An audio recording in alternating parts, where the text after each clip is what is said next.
So a very good evening to everyone. आइए चर्चा करते हैं यौवन पर। यौवन जीवन का खूबसूरत बसंत है जिसको कि हम मिस करते हैं। मैं मिस कर रहा हूँ। मैं कहता हूँ मैं दोबारा जवान होना चाहता हूँ। मैं चाहूँगा मैं खूब सारी लड़कियों से चैट करूँ दोबारा जवान होकर के, क्योंकि मेरे ज़माने में चैट थी नहीं इतनी। मुझे दुख है, लेकिन कोई बात नहीं, मैं फिर भी कर ही रहा हूँ मतलब भर की। बहरहाल हम यौवन पे चर्चा करेंगे जो कि बसंत है, और जो जीवन में बसंत, जानते हैं बसंत कैसा होता है? आयो नवल बसंत सखी ऋतुराज कहा है। चूँकि यौवन बसंत है, उमंगे हैं, बहुत सारे साइकोलॉजिस्ट ने बहुत सारी चीज़ें कही हैं, स्टॉर्म स्ट्राइव एंड ऑल, पता नहीं क्या क्या कह के चले गए। आंधी तूफान चल रहे हैं, मन के अंदर फलाना कर दूंगा, पृथ्वी बदल के रख दूंगा, और ऐसे वैसे केमिकल्स का असर, समय का असर। यौवन में बहुत कुछ होता है जी, शरीर में परिवर्तन होते हैं, बहुत सारी चीज़ें होती हैं, नई उमंग है, नई तरंग है। लेकिन क्या हो रहा है कि हमारी शायद नई पीढ़ी उतना उसका आनंद नहीं ले पा रही है जितना हमने आनंद ले लिया, क्योंकि उन्होंने कुछ ज़्यादा देख लिया, इसलिए ज़्यादा समझ लिया, इसलिए क्योंकि ज़्यादा देखने समझने से भी सब गड़बड़ हो जाती है। तो आनंद तो कैसे मिले, अब कैसे मिले, तो खैर चलिए मैं फिर भी यौवन की चर्चा करूँगा। इसको मैं दूसरे तरीके की चर्चा में बदल देता हूँ। मैं इसमें इस तरीके से सोचना शुरू करिए आप कि आपका दायरा बड़ा हो सोचने का, इसलिए मैं इसको कुछ अलग तरीके से आपको समझाने का प्रयास करता हूँ।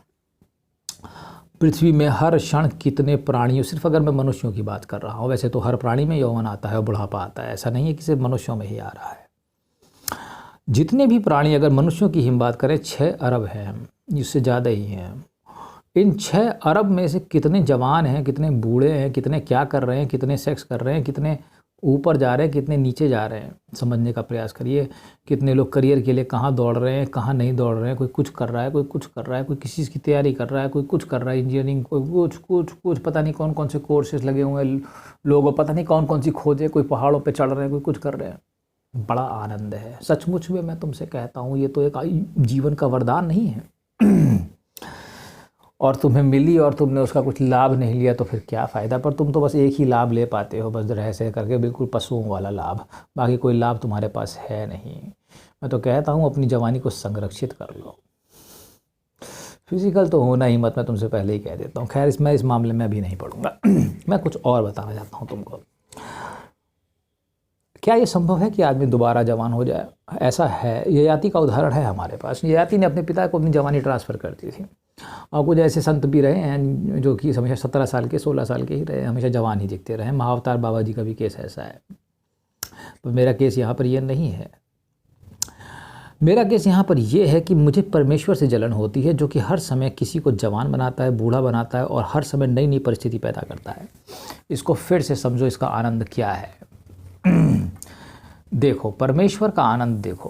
पहले एक अंधेरी, लाइट भी नहीं थी, अंधेरा था, ठीक है, लोग रहते थे, लोगों को कुछ मालूम ही नहीं था, अंधेरी गुफा में कुछ हो रहा है, अंधेरे में पता नहीं लोग क्या क्या कर रहे हैं, ये बात आ गई, वो बात आ गई, भूत आ गए, चुड़ैल आ गई, अजीब अजीब किस्म का समाज।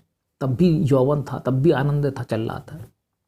चीज़ें बदली, टेक्निकल, आजकल की टेक्नोलॉजी की बात कर लेते हैं, ये आ गया, वो आ गया, लोग बातें कर रहे हैं, इधर जा रहे हैं, उधर जा रहे हैं, पता नहीं क्या क्या कर रहे हैं, ठीक है।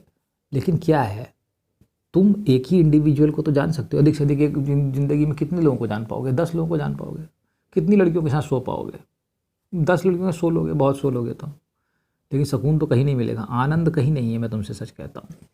तो सवाल ये पैदा होता है, वो परमेश्वर जिसने ये पूरी प्रोसेस ही बना दी अर्थ में, जो अनंत काल से चली आ रही है।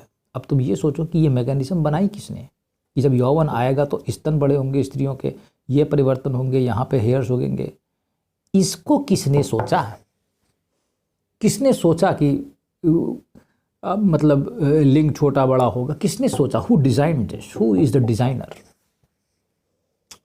मैं उस डिजाइनर से मिलना चाहता हूँ, मेरा यही फ्रस्ट्रेशन है। मैं चाहता हूँ मैं मिलूँ और मैं भी उसका एक हिस्सा बन जाऊँ, क्योंकि मुझे लगता है आनंद सिर्फ उसी में ही है, बाकी किसी में आनंद है रखा ही नहीं है, क्योंकि उसी ने तो पूरी मैकेनिज्म सोची। तुम तो सोच नहीं सकते इतनी बड़ी मैकेनिज्म।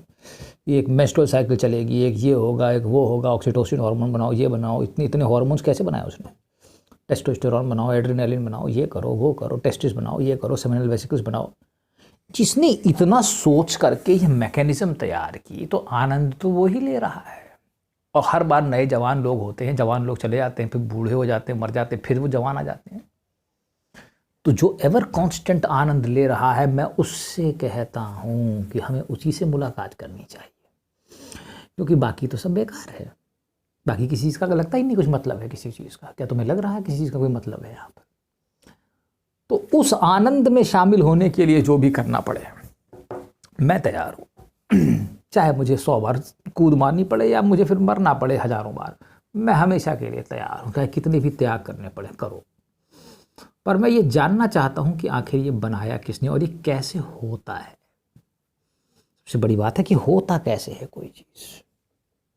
मान लो हम कह रहे हैं हमें प्रेम हो रहा है, पर कुछ ही लोगों को हो रहा है, सबको नहीं हो रहा है। तो ये कैसे कंट्रोल करते हैं? ठीक है, तो मैं तुमसे उम्मीद करूंगा कि तुम अपनी जवानी में इस बारे में विचार कर लोगे और समझदारी से काम लोगे। ठीक है, चलो, थैंक यू।